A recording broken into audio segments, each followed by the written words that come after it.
What do you think are the chances of Emma Tiglao representing the Philippines for Miss Grand International 2025? Will it be a back-to-back win? Magiging runner-up ba siya? O kaya finalist?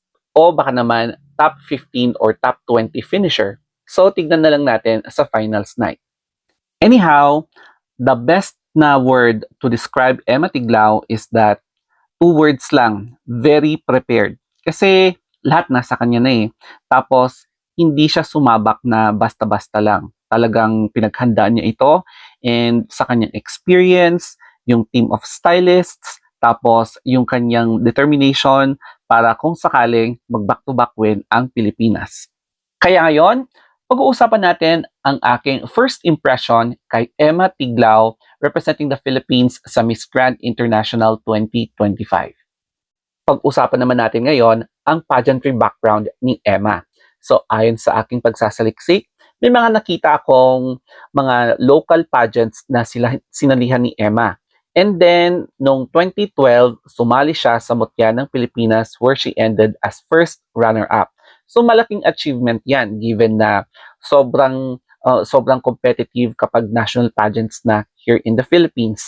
So after ng kanyang stint sa Mutya ng Pilipinas, noong 2019, naisipan niyang sumali sa Binibining Pilipinas where she ended up as Binibining Pilipinas Intercontinental na crown and she gained the license to represent the Philippines sa Miss Intercontinental where she ended up as one of the top 20 semi-finalists. O, di ba? So, international pa lang, kargado na sa pageantry experience si Emma. And ngayon, sumali siya sa MGI where she gained the license by winning the title para i-represent ang Philippines sa Miss Grand International. So, ang sabi ko lang is, she is one of the most experienced candidates na sasali ngayon sa Miss Grand International 2025.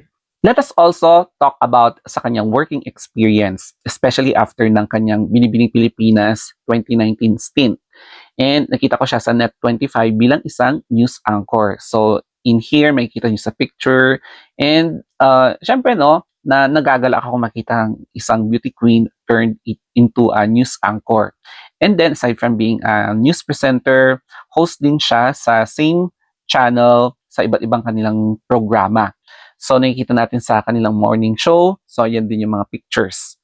And then, aside from being a news presenter, anchor, or host, naiimbitahan din siya na mag-host or mag-MC sa mga iba't ibang pageants locally, nationally, or